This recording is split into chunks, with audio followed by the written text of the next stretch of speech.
चलिए, F be continuous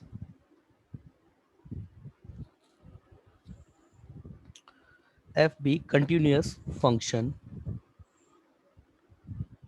defined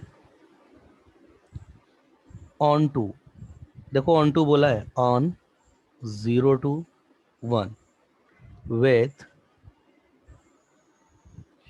range similarly given 0 to 1, show that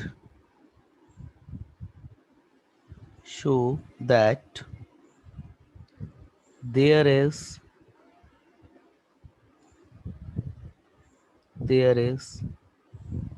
सम। देखो ये पहले जब आईआईटी जेई में क्वेश्चन आया करते थे ना, पहले आईआईटी जेई देखो पता होगा आपको सब्जेक्टिव होती थी पहले, तो पहले सॉल्यूशन करने का तब हमको, तब पूरा सॉल्यूशन बना दिया जाता था, उसका फिर आंसर दिया जाता था, बाकायदा स्टेप के नंबर होते थे, जैसा आज बोर्ड में होता है ना, वैसा पहला आईआईटी जेई सब्जेक्टिव हुआ करती थी। और उस समय का पेपर का स्टैंडर्ड भी बहुत हाई हुआ करता था। जैसे आज कई बार बच्चे होते हैं ना, 11 ट्वेल्थ के बच्चे, मतलब फर्स्ट टाइम ट्वेल्थ में बच्चे जो है वो अटेम्प्ट कर रहे हैं आईआईटी जेई का एग्जाम, और जो है वो टॉप कर लेते हैं, मतलब अच्छी खासी परसेंटेज के साथ। पहले नहीं होता था ऐसा, है ना। इसके पीछे काफी चीजें रिस्पॉन्सिबल है। एक तो अब आईआईटी जेई के पेपर का स्टैंडर्ड अब वो नहीं रहा जो एक टाइम पे हुआ करता था, है ना। तो ये उस टाइम का क्वेश्चन है, अब शो दैट वो वाला, तो इस टाइम पे पूरी हमको स्टेप सॉल्व करनी रहती थी इस तरह के क्वेश्चन की, है ना। तो show that there is some c, there is some c belongs to close interval 0 comma 1 such that f of c equal to 1 minus C. फिर वही क्वेश्चन आ गया, क्या करें अब, क्या करें इस क्वेश्चन में, क्या इसका सॉल्यूशन बना सकते हो। f आपका कंटिन्यूअस फंक्शन बोला, देखो उसने ध्यान देना क्वेश्चन में, उसने पहले तो क्वेश्चन, उसने तो सबसे पहले तो आपको उसने कंटिन्यूअस फंक्शन दिया है, और दूसरा उसने ये ऑन टू भी बोला हुआ है। अब कंटिन्यूअस का, ऑन टू का और आईएमवीटी का क्या लिंक बन सकता है, ग्राफिकली देखते हैं। देखिए क्या बोल रहा है ना वो, ये रहा आपका 0, ये रहा आपका यहाँ पर रेंज, वो 0 से लेकर के 1 तक की, यहाँ तक की बात कर रहा है। अब वो कह रहा है कि इसके बीच में सी, अच्छा एक और एक उसने बात बोली है, 0 से लेकर with in the range function, उसने ऑन टू बोला, ऑन टू बोला है तो उसका मतलब क्या है, 0 भी होगा और 1 भी होगा, फंक्शन आपका 0 भी होगा और 1 भी होगा। तो मैं एक एग्जाम्पल लेकर के चलता हूँ इसका कुछ इस तरीके से। ऑन टू बोला है उसने, तो 0 भी आना कंफर्म है और 1 भी आना कंफर्म है। सी, इसके बीच में कहीं ना कहीं कुछ एक ऐसा पॉइंट जरूर होगा जिसके लिए F of C is equal to 1 minus C होगा। कैसे करें, कैसे करें इस क्वेश्चन को,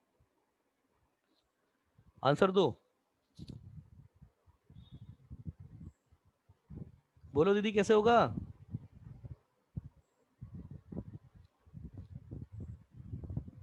पहली स्टेप बताओ क्या होगा, क्या चीज अज्यूम करनी है।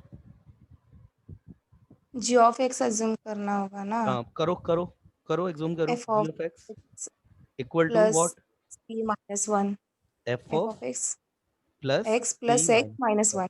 बस बेटा इतना अगर तुमने कर दिया ना, तो तुमने क्वेश्चन में बहुत कुछ अचीव कर लिया। अब देखो आगे का क्वेश्चन मैं करता हूँ। अब देखो दीदी, g of 0 that is f of 0 plus 0 minus 1, यही होगा। तो g ऑफ 0, देखिए ये तो मैंने एक आपका जैसे एक रेफरेंस ग्राफ बनाया, जरूरी नहीं है ग्राफ यही हो। उसने ये बात बोली है कि 0 से 1 के बीच में रेंज होगी f ऑफ 0 माइनस 1, वो ये बोल रहा है कि जो रेंज होगी वो 0 से लेकर के 1 के बीच में होगी। तो दीदी इसका साइन क्या होगा, इसका साइन क्या होगा, g ऑफ 0 का साइन क्या होगा, बोलो g ऑफ 0 का साइन क्या होगा। नेगेटिव होगा ना। नेगेटिव होगा, क्यों, एफ ऑफ 0 आपका 1 से बराबर हो सकता है या फिर छोटा हो सकता है। एक्चुअली नेगेटिव नहीं बोल सकते हम, ये कहते हैं नेगेटिव इक्वल टू 0 होगा, ये साइन होगा इसका, होगा डेफिनेट सी बात है भाई। एफ ऑफ 0 आपका मैक्सिमम 1 हो सकता है, अदरवाइज होगा तो 1 से छोटा ही होगा।